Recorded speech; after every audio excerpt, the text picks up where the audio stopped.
Hello and welcome to CDA Oasis. My name is Shiraz Gisayer.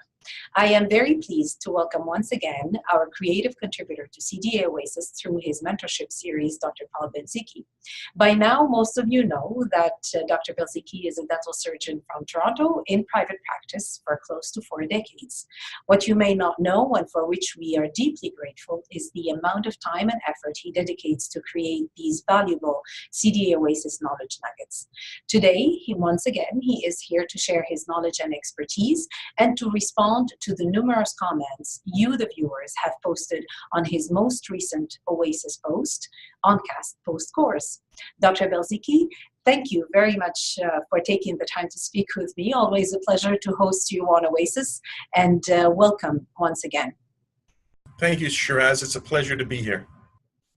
Dr. Belziki, I'd like to start by asking you, why are you responding to the comments, and why do you think it's important to continue the conversation on Cast Post Course? First of all, I'd like to thank all of those that took the time and effort to send comments to the last presentation on posts. And it's from those comments and conversations I've had with other colleagues that I've come to the realization that how we label things such as crowns, posts, build-ups, etc., evoke different images unique to the mind of that speaker. So that when someone claims I place a post and a crown and they have a given result that's different from my experience, I'm at a loss to know what is in their mind, what concept they have of these objects, so that I can form some rational judgment. My role here as a mentor or an informal educator, if you will, is new to me, and it's a learning curve. And I feel it's important for me to illustrate with some degree of precision what my images are of the labels that I employ in these presentations.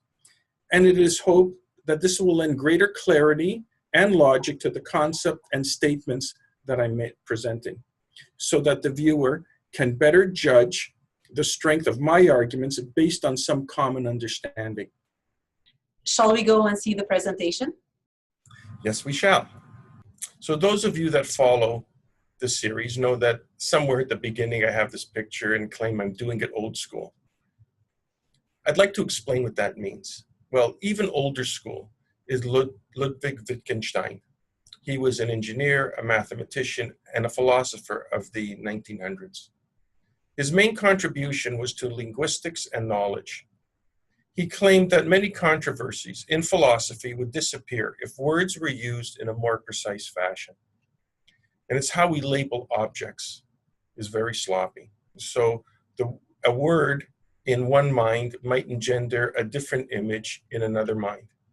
And I feel that this is a problem in dentistry. So I'm going to get philosophical and attempt to better define labels such as crowns and posts as I perceive them in my mind, so you can better understand what I'm trying to do and the points I'm trying to make. So I ask that you listen with an open mind and suspend previously conceived images. So again, this is my picture, and I go on at the beginning of every post to say I provide periodontal surgery, endodontics, and restorative dentistry. And I do that. I'm just one practitioner. I don't have anybody else in the office. And I want to explain what this allows me to do. It allows for the integration of treatment in one mind, and in this case, my mind, in a comprehensive manner to deliver long-lasting restorations in terms of decades. And you know that that is a very strong treatment philosophy of mine, because I've had patients that have been with me for near 4 decades. Nobody wants their teeth cut into on a regular basis. They want you to fix it right, and fix it once. And again, I think that's what we would want if we're the recipients of care. So I employ and endorse methods and materials that have proven successful, not only in my hands, but also in those of respected clinicians I have learned from. And again, at the end, I'll just say, jokingly, doing it old school. But I want to define this as well. I'm not an old fuddy-duddy. I'm not a Luddite. If there was a new technology, all the new ones that are being forced upon us by the manufacturers, if they could give me a better result, I would consider it. But if not, I don't see a need to spend money needlessly, particularly if I was a young student, burdened with huge loans, I wouldn't run out and go buy these technologies if I don't think they're going to help me. I don't see a reason to do that. So doing it old school is not to be confused with substandard results. As I've tried to show you in the series of posts, these are all my photographs. It's work that I've done on my patients. So I want to bring clarity to the restoration of endodontically treated teeth. I think there are confusions. What constitutes a proper cast post-core? What impression protocol to use? The differences of design?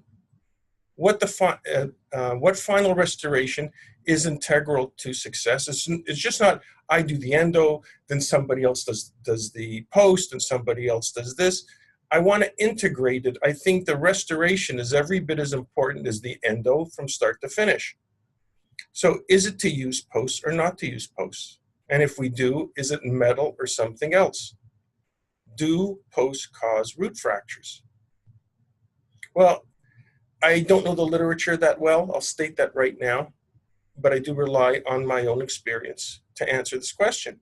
So here is a tooth, 17. I did this endo in 2001, and the endo was done. A crown was put on, no post. There's probably just amalgam in the chamber. I don't think this tooth was badly broken down to begin with. So I looked at the radiograph. Everything looked fine on the radiograph. There was no periapical lesion, a little bit of a head scratcher. So I gave her a bit of local and took my probe. And mid-facially, the probe sank right up. So I know that's indicative of a crack. I was able to get the tooth out atraumatically. And there between those two yellow arrows is indeed a crack. No post. I did this bridge, 5-unit bridge, and it was placed in 2001. And you can see here, everything looks absolutely wonderful. And then as an incidental finding on a radiograph, I picked up this little radiographic lesion in 2004. Totally asymptomatic. We followed that for a while until it became symptomatic and I had to pull the tooth out. So here I've gotten it out in total. It's not that resolvable on this film. I didn't transilluminate it, but indeed there was a crack running between those two arrows as well. And then there's my own personal nightmare. This is my central incisor. I had the endo done, somewhere in my 30s. And one day I was coming to work. I felt some pain when I bit into a bagel on my way down to work. And I felt like there was a metal wire between my two front teeth. And spit out the food, there was no wire. Got to the office, took a photograph, and there is a hairline crack running between these two arrows. If it's not resolvable on this image, I'm sorry, but it was there. And eventually the tooth had to be removed because the crack propagated subcrestally. So that's my tooth, my nightmare. So where might we all possibly find agreement on this topic? Well, from the outset, I posit that endodontically treated teeth are more susceptible to fracture with or without a post. And there's probably several reasons why it's more fragile. It could have been the restorative procedure to get into the tooth, or it's desiccated. Lord knows there's probably tons of reasons in the literature, but teeth break. And when they do, and if they break in a fashion that's not catastrophic, it's our task to restore form and function to these teeth for as long as possible with restorations designed to reinforce what remains, the remaining tooth structure. So as an example, this gentleman in 1979, patient of Dr. Cecil Lampel, that was my predecessor, I bought his practice, in 1980. But in 1979, as I was struggling to graduate, this gentleman had some pain. Endodontics was done by Dr. Lauren Chapnick, an endodontist here in Toronto, did a wonderful job without rotary instrumentation because it wasn't around back then, but I don't think you could get a better result with all the bells and whistles and toys today. And a crown was put on in April 1980. I bought Cecil's practice in June of 80. 30 years later, just shy of 30 years, in 2009, that tooth fractured off, that crown rather fractured off. And that's how the patient presented. Now, when I look at this, and I know instantly, again, being able to do endo, being able to do perio and restorative dentistry, I already know what I have to do in an instant. Not because I'm brilliant or a genius, because I've lived through this so many times. All the finer nuances that I tend to gloss over very quickly because there's limited time in these presentations, it all flashes before my mind what I have to do in an integrated fashion. So first things first, I know there's not enough tooth left here for ferrule, and I hope those of you out there know what ferrule is. I'll try to explain that in a moment. But basically, there's not enough tooth there to hang a crown. So when the crown snapped, that's the interior of it. And I would say that's a little bit of tooth structure. That's probably some of the remaining initial amalgam. But if you can look and see here, the cement is very, very patent. And this is an old type of cement, zinc oxyphosphate cement, that has withstood 30 years. This tooth did not break because of the materials used. It didn't fail because of that. It failed because of just cyclic fatigue. So take a little bit of the tooth material down. And I know going from here, at some point, I have to end up with this. I have to somehow give the lab technician an accurate impression of what I have produced. So there's not enough material to hang a crown on this tooth. I need a core. What post to use? It could vary from day to day how I feel, how a tooth presents. And in this case, I elected to go with 2 prefabricated dentatus posts that I've gently inserted with cement. These aren't screwed down, screwed in tight to provide lateral stresses and crack a root, plus 2 additional little TMS pins. I could have used 3, I could have used 1. Why I did it in this sequence, that's how I made my mind up at that particular time. And then I did periodontal surgery, because I know there's no way I'm going to get a margin on this tooth without elevating a flap and doing some crown lengthening. So there, the yellow line is the pre-existing margin. And just trimming it down little by little, I'm getting a nice long bevel, because I'm going to use a crown, which is porcelain fused to metal. And I know with metal, they can feather that margin down to a knife edge and provide security at the marginal, at the margin. So that's why I like porcelain fused to metal crowns. And if I need more ferrule, then it's just a matter of picking up a scalpel or some inexpensive end cutting burr, as I've done here, and just go in between and just start taking a little bit of bone away. It's an integrated vision of what that final impression has to show. So if I need more tooth, I can shave more tooth, take a little bit more bone away. This is a long route. This is an excellent tooth to do this on. And at this point, again, in my other post on why I love amalgam, and you should too, it's very easy with the tissue out of the way. I can easily put a band here, not fighting tissue. I can put a band on there quite easily, quite atraumatically. Use amalgam, and if a little bit of blood seeps underneath the band, no big deal. And amalgam will set underwater. Then again, take a Hollenbach or some straight blade carver, go back and forth, and generate my prep. You don't carve this with an air rotor because you'll pulverize the amalgam, force it under the flap, you'll end up with an amalgam tattoo. You'll never flush that debris out. So again, I say it again, don't use rotary instruments in the presence of a flap. Put on a provisional crown made with, again, Durahue, powder liquid, methyl methacrylate, acrylic, tooth-colored acrylic, old school, but I can refine, I can play, I can add and subtract. If I'm a little short, I can put a little bit of more resin here and just refine that margin, because this needs to heal in an atraumatic fashion. where there's no restorative material interfering with the healing process. And a month or so later, he comes back. This is textbook. This is textbook gingiva. And that's a crown prep. When I say crown prep, this is what I mean. So going from here to here, going from start to finish, I already could envision all the steps in my mind because I've practiced at it. It took me 10 years to actually know what I'm doing. And after 10 years, I didn't stop learning.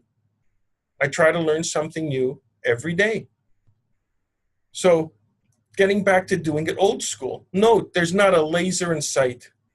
Just sound principles of periodontal therapy and restorative dentistry. Yes, it's doing it old school, but you can get beautiful results. So this is my vision of a proper crown prep. You need to have clean, smooth, slightly converging axial walls.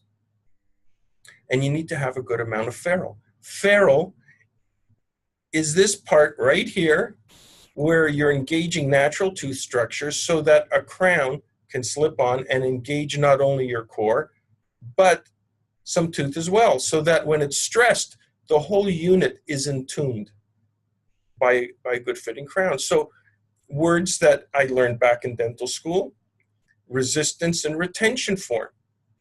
That prevents a crown or a retainer, if you will, from dislodgement. I'm trying to develop mechanical retention that relies primarily on a friction grip. And this concept originated in engineering by a gentleman, Stephen A. Morris, back in the 1800s. And it's used extensively in applications where grip is paramount, like in making a hip joint. That prosthetic, there's a component of it that fits into the long shaft of the bone. And it's got a tapered fit, a Morris tapered fit. So in dentistry, a cement only needs to harden hard enough between the narrow gap of the prep and the interior surface of the crown to cause the crown to be seized into place. No adhesion is required. I don't need a cement that sticks. I need a cement that hardens hard enough. And the cement must remain stable. And I'll tell you that the old zinc oxyphosphate cement did that. And in my hands, polycarboxylate cement. The one I use is Poly F Plus because it's easy. It's a powder. You mix it with distilled water. Nothing can happen to that water. Some of these multi-phase cements that we use now, you can't leave it too long. The components do dissipate. Poly F Plus, easy, simple, and durable. So when I say accurate impression, this is what I mean. Clean, defect-free. It's a replica of what your hands have skillfully created. You have to give this information to a good lab. Now, whether you do this in VPS, as I do here, or you use a digital scanner, this is somehow you have to get everything to the lab in total, just past your margin. Because that little margin, that is the make or break. And as I say in dentistry, if baseball is a game of inches, dentistry is a game of microns. Get it wrong, and bacteria will cause it to fail. And this is easy to do in the presence of healthy tissue. It's easy to accomplish that way, which is why I did the periodontal surgery. It just wasn't for the crown lengthening, but it was also to develop sound, healthy tissue, get it out of the way in a manageable position so that you can get a good solid impression. And when I say crown, this is what I mean by a crown. I like porcelain fused to metal, again, because I know that a good quality lab can machine and burnish that margin down to my prepared margin and give me a good seal.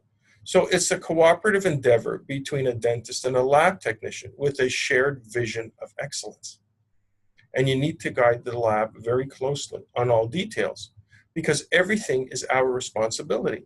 So yeah, I sweat the details at the margin here. And this is one of the first crowns I did with the lab I'm currently using for some 12 years. And when they first gave it to me, I would have liked this metal band a little wider. Nobody sees into proximally. This is porcelain over metal. I don't like porcelain butt joints. I like the security of a metal margin because I need it to fit very intimately right here. So with porcelain fused to metal, I can make a knife edge margin.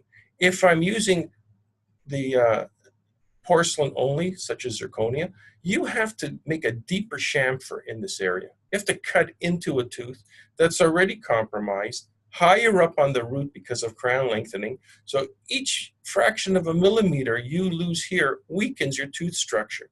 And this is why porcelain fused to metal crowns is the backbone of my practice. I've got them in people's mouths for over 30 years. Here's an example of a total disregard of proper design, and it lasted less than a year. And yes, this is not at my office, but it had the whole digital workflow.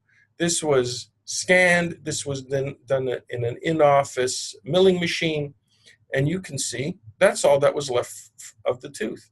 The rest is ceramics. So of course, with something that small, with something that narrow, of course it's going to break over time. I think this is actual tooth. I think that's cement. I mean, that's what was left of this tooth to prepare. So when somebody says, oh, a post is no good or a crown is no good, well, what's underneath? And that's why I said in my last post, it's important to know who did the work. How is it done? What level of attention to detail was given to all the finer nuances that might prove successful? So that didn't break an endodontically treated tooth, by the way. That broke a vital tooth. I had put that little plug there, trying to keep the patient comfortable for a day or so.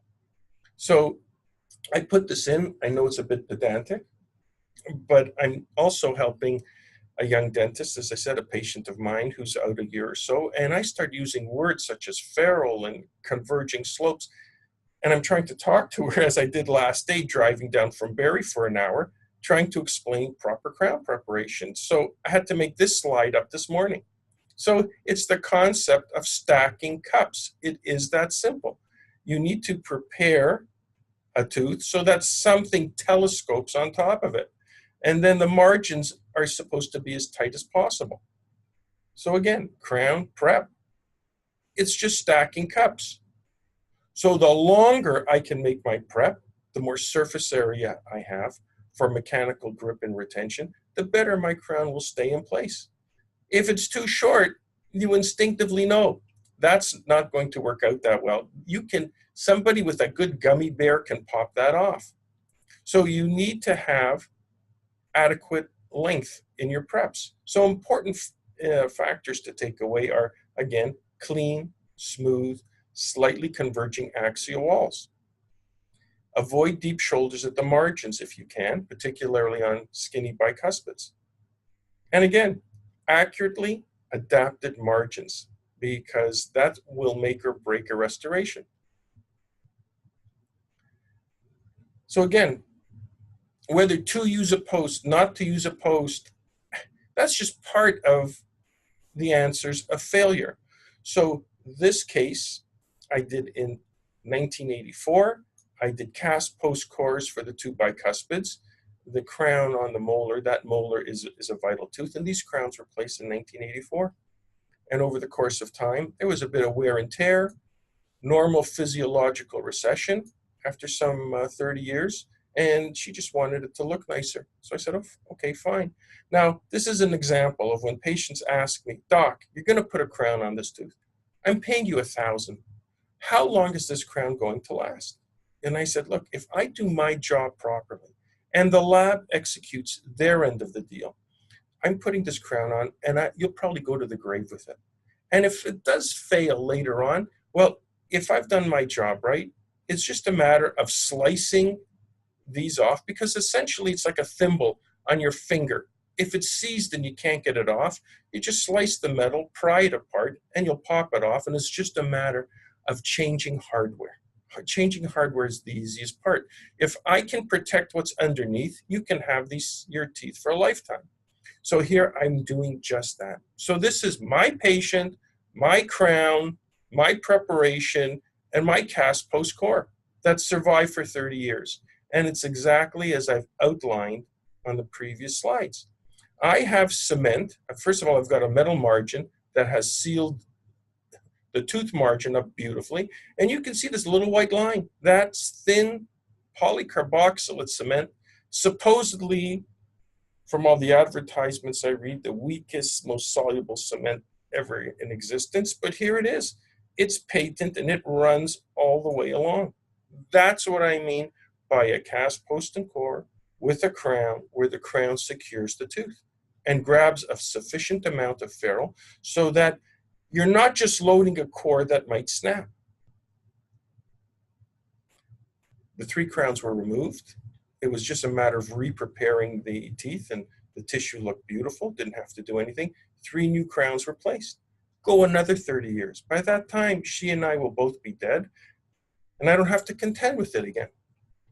So I have used zirconia crowns since about 2005, when they were first integrated into dentistry, and with some pretty good results.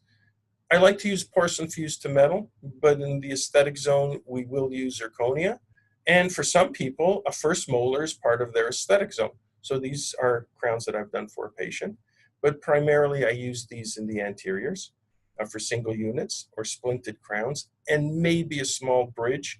But if it's a larger bridge, I need metal. I'll go with porcelain fused to metal. And no to lithium disilicate or any of the other pressable ceramics for this reason. For this one that I did, she came back after a week or two, something doesn't feel right. And I transilluminated it, and I had a crack after 2 weeks.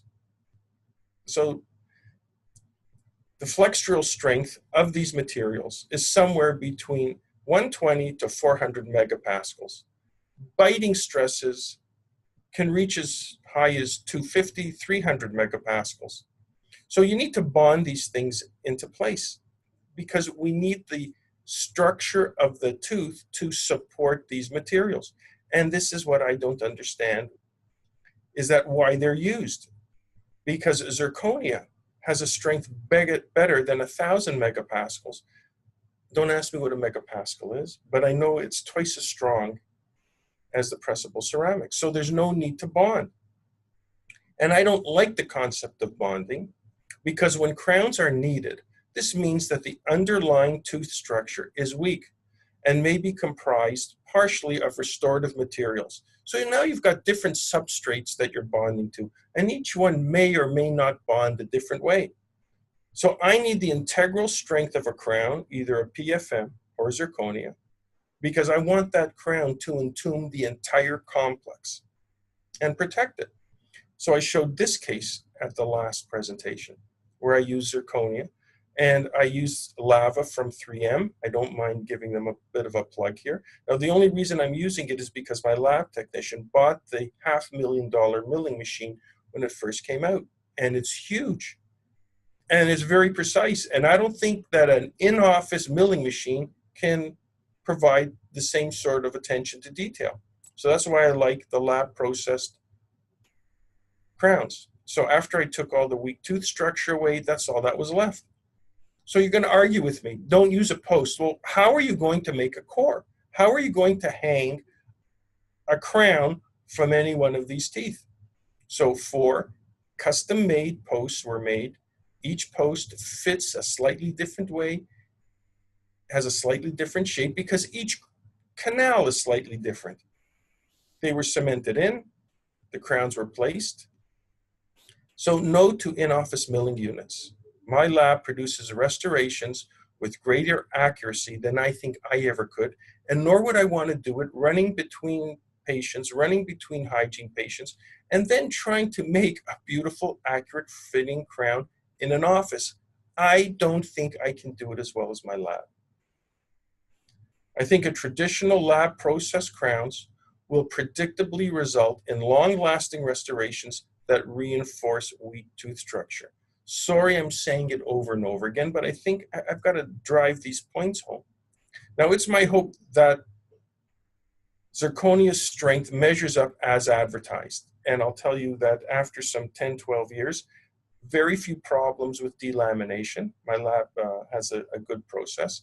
And I've had very few failures with zirconia, but it's not porcelain fused to metal. So If my treatment philosophy is to make restorations that last a lifetime, this greatly affects my choice of materials. Historically, cast gold-based metal restorations outperform anything else. So in trying to affect restorations for this badly broken down tooth, didn't look anything like the 4 incisors shown before, I need a cast post-core. And one was made, and I showed this on the last presentation. Now, does composite resin and glass, whatever those fiber posts are made out of, possess this durability as gold does? And of course not. And you have to think, why is this so? Well, we're dentists and we're supposed to think. So I'll get you to think a little bit. It's at the atomic level. Gold is a metal. Well, what does that mean? Energy can be absorbed and dissipated through an atomic architecture in a manner that can't be matched by resin polymers nor glass. It's not the same at the atomic level. They work differently. Gold is infinitely more resistant to cyclic fatigue. So here is a crown in a patient that's over 50 years old. It wasn't placed by me. I wasn't a dentist then, but somebody else, and he has other crowns that are older than this in his mouth, all gold. And here is an in-office little puppy that lasted all of 3 years. And you got a crack and a break. I mean, oh, it's aesthetically pleasing. Well, got to cut this off and do something with it. So gold does not degrade as composite resin, and glass does. And now I sound like one of those people hawking soap. Gold is impervious to moisture. It does not swell or shrink. It does not undergo hydrolysis. It's resistant to acid attack. It doesn't biodegrade and leak byproducts that increase the rate of decay. So clearly, I see no reason to risk the insidious ways that Mother Nature can break down the composition of my restorations. I mean, if I'm doing my best and my lab's doing their best and the weak link is the material, why would I use a weak material when I can use a strong one? So statements were made in some of the posts. Somebody said, well, in Dr. Belzicki's hands, this or that seems to work. Well, what exactly goes on in my hands at my office? And this is a case I'm currently doing, hot off the press, where I've done an endo for this cuspid. So I've been banging around in this canal with a hand file, no rotary. So I feel the walls going in and out very intimately for about half an hour. So I know what size and what dimensions I can take this crown up to. It's not as if I say, oh, I need X size, then take a drill and whack it. I've been working with my hands. I know intimately the interior of this tooth. So an impression was taken, sent off to the lab. This came back, and my heart broke because I knew it was a wasted appointment and wasted my time and the lab. So I took a picture, and I just draw a line, photoshopped it, and sent this to my lab technician. Need to remake, please. Need to engage over the cusp tip and downward slope of prep. Concept of ferrule. And I did that on the lingual.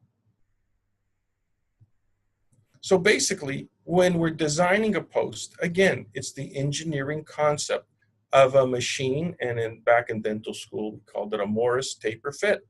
So you want a long canal, you want gently converging slopes, you want that canal not oversized, that you have a good bulk of material.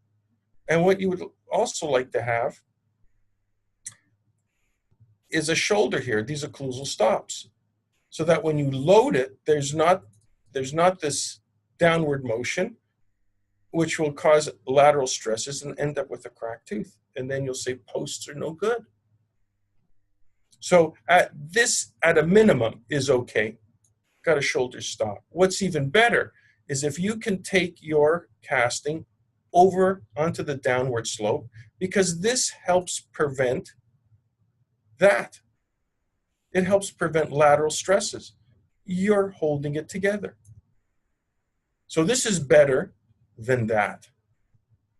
Now, when you're missing in this area, if you're missing a lot more tooth structure, this is when I will ask my lab to make a cast post core with a marginal apron, because then I can bring it down the downward slope right to the margin to try to grab and entomb as much tooth structure as possible.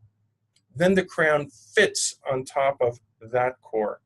So I've managed to secure this tooth in my mind as best as possible, and the crown can come and go over time if need be, but that's secure. So that's what I mean by a cast post core with a marginal apron. I'm trying to develop friction grip. The cement does nothing. It doesn't glue. It's just meant to take up all the little voids between the tooth and the metal to get a friction grip to cause it to be seized into place. And this is achieving resistance and retention form. That's why it's important.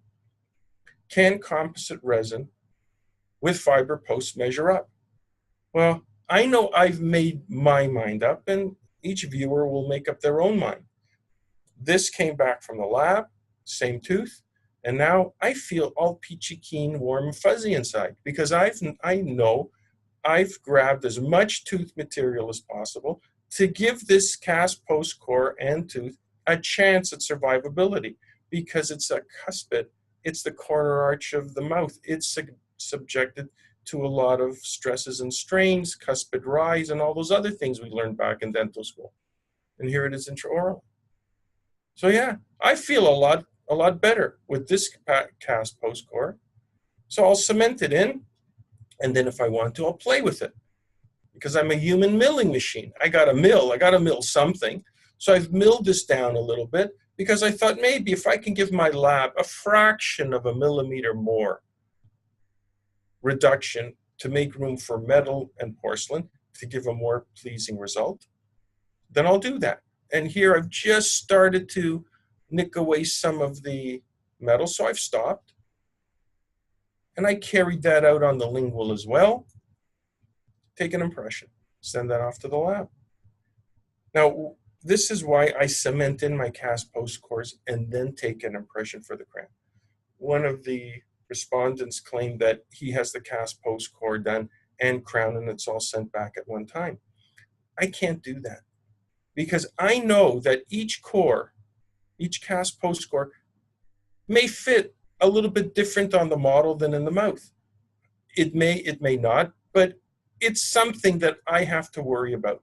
So what I like to do is cement these things in. And here, I didn't even know if I had to send this cast post core back. That would have been a wasted crown because the lab would have to remake 2 units. So I like to cement this in, be happy, and then take a final impression. So brinksmanship, according to Blake McAdam, identifying and managing the weakest link. And in my office, yeah, I have to worry about if this is all it takes to be a showstopper, to just, like, I can't go further, I think it's important. So if I could grab a little bit of that slope and entomb that post and core and tooth as one, I feel happier inside. This allows me to sleep better. So perhaps not all cast post cores are created equal. And certainly in my office, they're not all equal either. And sometimes you can do better. Which technique to use? From the comments, 2 alternative design and protocol options were proposed. And this takes into account what you send to the lab. I send an impression. That's called the indirect technique. 2 direct methods were mentioned, and there are 2 variations on that theme. One is, these are labels I've made.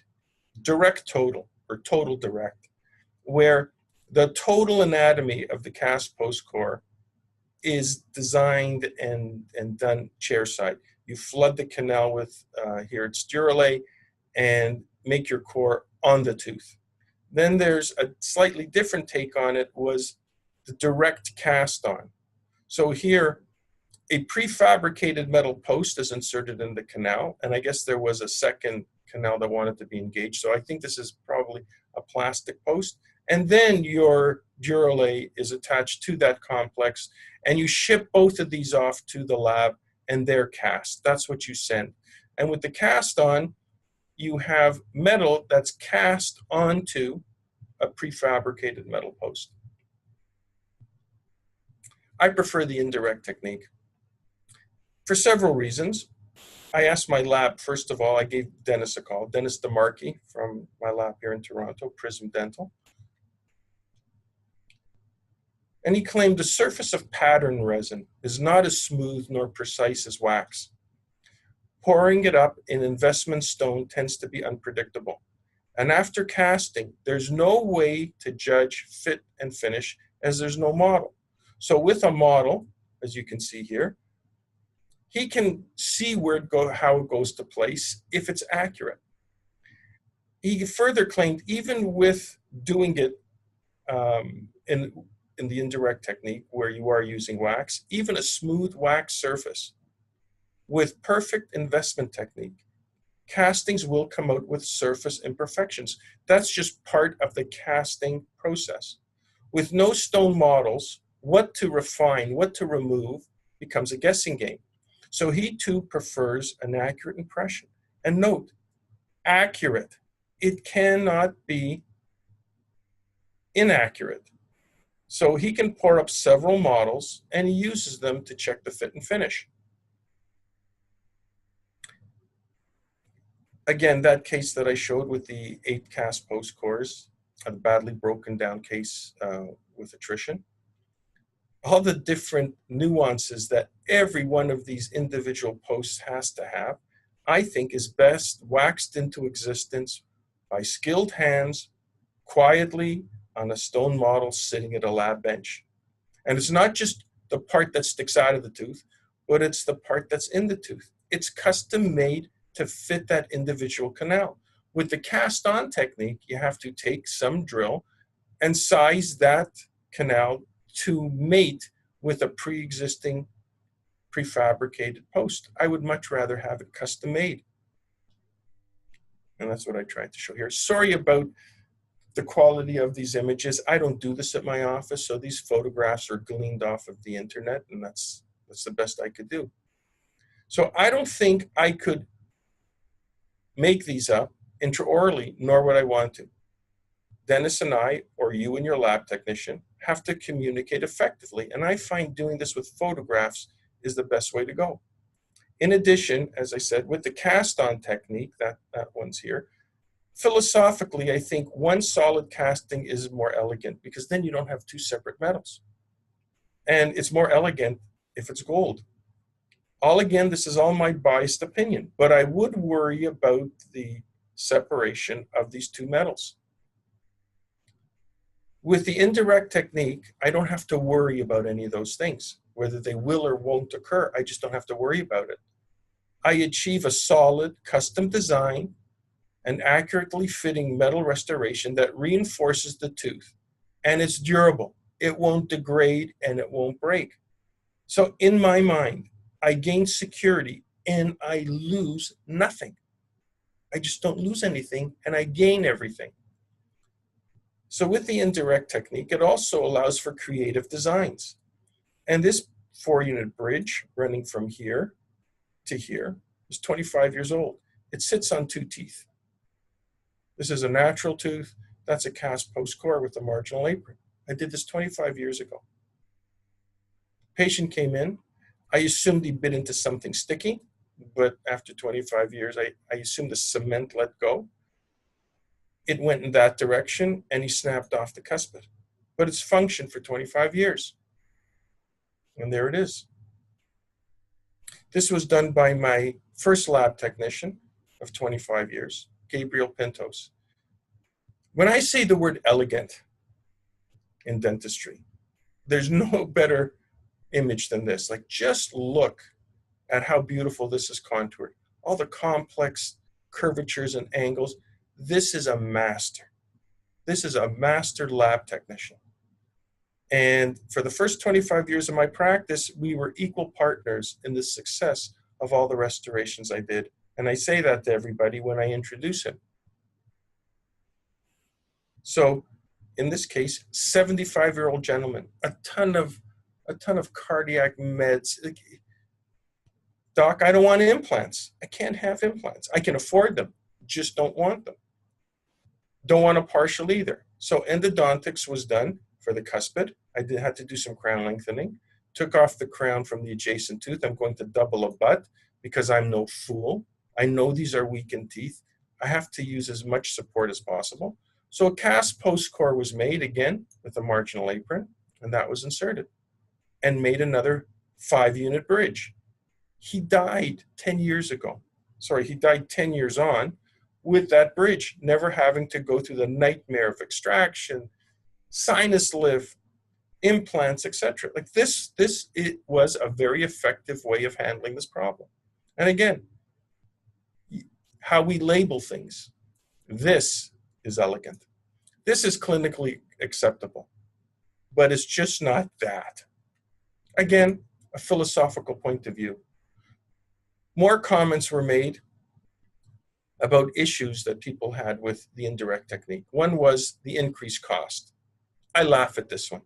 I mean, crown and bridge is expensive, and I think the post is one of the lower costing items. Then there was, well, it's increased time. Well, so what? We're reimbursed for that time. And what's the final result? In my opinion, the security and predictability of this protocol is more than justified. Another issue was finding a good lab technician. Yeah, I can't deny this one. It's a constant battle, and it's getting worse. The owner of my lab, Dennis DeMarchi, tells me that. It's harder to find good young techs that are willing to sit and learn how to wax, because that's a skill you have to develop over time. And they're all graduating now with skills in computers and not doing things by hand. I mean, it's as subtle as students now no longer need to learn cursive writing. I mean, how does that impact that part of the brain that's responsible for hand-eye coordinated skills and making not only good lab technicians, but good dentists?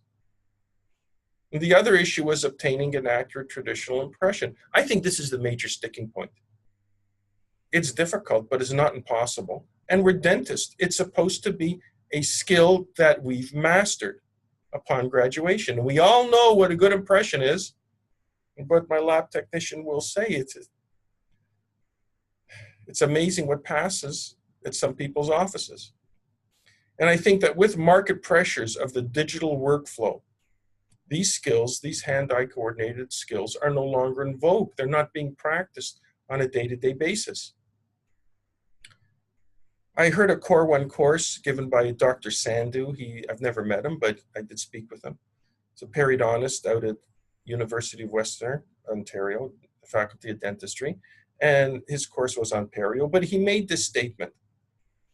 Often, treatment choices are based on what a dentist can do comfortably, rather than what might be best for the tooth. And I think that's a very valid statement. And finally, this is my clinical justification for my views on cast post cores. This cast post core, as you know from the last presentation, was done by Dr. Blake McAdam. And it's functioned over 45 years. I think Blake did what was best for this tooth. And I'm sure all the fine nuances of ferrule, grabbing the downward slope of the prep, I'm sure he did all of that. And I question if any other protocol would have sufficed. And with that, ladies and gentlemen, thank you very much for your attention. Have a good day.